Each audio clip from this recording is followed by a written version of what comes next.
yang menginspirasi, semua mengikuti.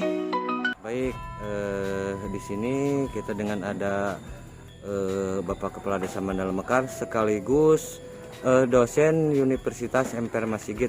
Di sini Pak Ku, ini kan hari Minggu ya Pak Ku ya. Dalam artian Universitas Emper Masigit itu belajarnya itu tiap hari Minggu. Tapi kok bisa loh Pak Ku menyempatkan waktu untuk mengajar, sementara kan Pak Ku ada pengawasan ataupun kajian di mana ataupun ada kegiatan. Tapi kok bisa sih Pak Ku menyempatkan waktu untuk mengajar di Universitas Masigit ini? Bismillahirrahmanirrahim. Assalamualaikum warahmatullahi wabarakatuh. Terima kasih Kang Roni. Pembangunan ya, yang paling dasar, yang paling utama itu adalah pembangunan bagaimana membangun kerangka berpikir, pembangunan SDM, sumber daya manusia. Ya, jadi kenapa saya pagi-pagi tiap minggu itu aktif gitu kan, masuk memberikan edukasi di pengajian tiap dusun keliling, terus siangnya gitu kan, petangnya sampai sore, bahkan mungkin hampir maghrib ini saya mengajar di Universitas Emper Masigit yang saya dirikan sendiri, itu insya Allah di sini di Mandala Mekar. Itu karena kegundahan kami gitu, kegundahan saya, bahwa hal utama pendukung daripada keberhasilan pembangunan itu adalah upgrade software daripada masyarakat. Ya. Ketika pun misalkan biaya begitu besar, ya digelontorkan kepada satu wilayah, tapi misalkan masyarakatnya itu barangkali maaf misalkan grade berpikirnya itu tidak cukup untuk menangkap daripada program-program pembangunan itu akan terjadi sedikit miskomunikasi gitu kan. Mungkin dari tata kelolanya nanti kan, mungkin di sebaran pemahamannya gitu kan. Bisa saja padahal niat baik misalkan karena pemahamannya tidak tersosialisasikan atau pemahamannya kurang untuk memahami satu program tersebut, bisa saja malah berdampak kecurigaan atau misalkan tidak paham, akhirnya jangankan untuk mendorong atau membuat dukungan kepada program yang sebenarnya untuk kemajuan masyarakat itu sendiri, bisa jadi malah jadi nanti menghambat gitu kalau masyarakatnya tidak paham. Makanya upgrade software atau meningkatkan kapasitas berpikir masyarakat itu kalau menurut saya itu jadi patokan saya dan menjadi prioritas saya dalam membangun Desa Mandala Mekar ini. Rata-rata ya penduduk Mandala Mekar itu SMP kelas 1 itu juga bukan lulusan SMP kalau kita bandingkan atau diukur daripada keseluruhan daripada masyarakat. Ini menjadi sebuah perhatian khusus bagi saya bagaimana caranya upgrade software, bagaimana caranya memberikan pemahaman atau memberikan edukasi, memberikan pendidikan.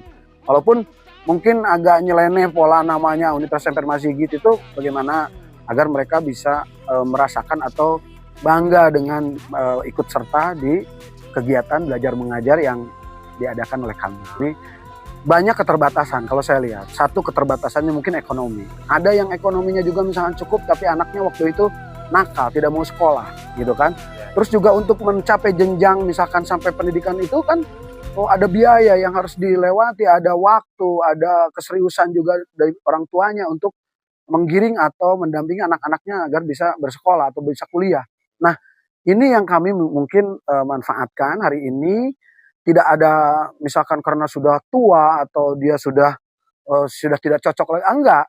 Saya bilang mau kakek-kakek, mau anak muda, mau siapapun itu, tatkala kebetulan kesadaran muncul bahwa perlunya ilmu itu hari ini, ya kenapa tidak dimulai daripada hari ini. Gitu. Makanya ini siapapun, bahkan alhamdulillah ini dari tetangga desa, dari Kesagali, dari Ciwarak, gitu kan, bahkan dari Mandala Hurib, ada yang ikut dari Salopa, insya Allah akan mengikuti juga. Jadi ya mudah-mudahan ini juga jadi virus di desa-desa lain gitu kan.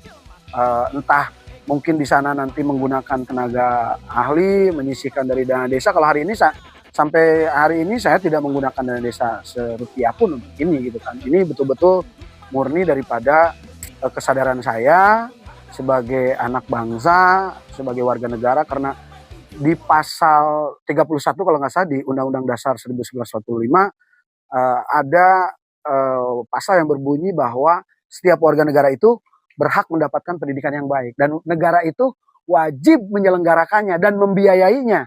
Sementara hari ini tidak ada, oke lah. Untuk di tingkat desa, saya juga sebagai perwakilan negara, gitu kan, saya hadir di sana.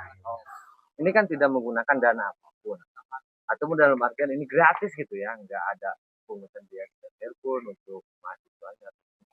Itu gimana sih caranya Pak Kuwu mensiasati supaya kegiatan belajar ini berlangsung continue gitu? Ya, pertama ya karena saya yang membuatnya atau saya pendirinya, jadi saya yang harus istiqomah, yang harus konsentrasi. Kalaupun misalkan saya mengundang teman-teman yang lain, ketika saya misalkan punya rezeki sedikit, ya mungkin ongkos-ongkos saja mah ya kita yang tanggung akhirnya misalkan. Tapi untuk mereka itu untuk mendapatkan ijazah gitu kan, kami bekerja sama dengan teman-teman yang ada di kota gitu kan, yang punya jalur atau misalkan yang bisa menerbitkan ijazah daripada kawan-kawan atau saudara-saudara kita yang di sini yang notabene belum punya ijazah SMP, ijazah SMA gitu kan.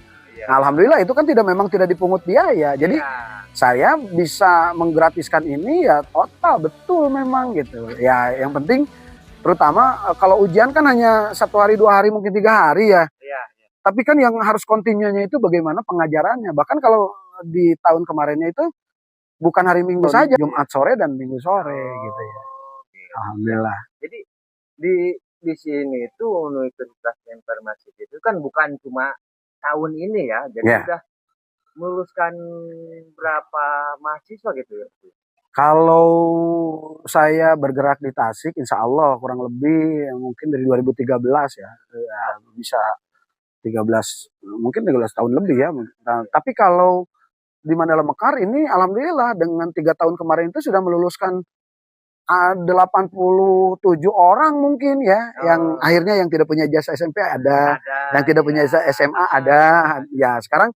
Dan bahkan sekarang saya ditanya di Kabupaten Tasik, di kota, kok banyak yang katanya sekarang mengikuti jenjang S1 keluaran daripada Universitas Informasi gitu ini ijazahnya gitu loh, ijazahnya itu gitu kan. Jadi ya mereka bertanya-tanya siapa ini penggeraknya gitu. Ya alhamdulillah karena memang saya tadinya juga bergerak seperti ini saat saya di kota sebelum pulang ke kampung juga, alhamdulillah ini adalah kegiatan hari-hari kami.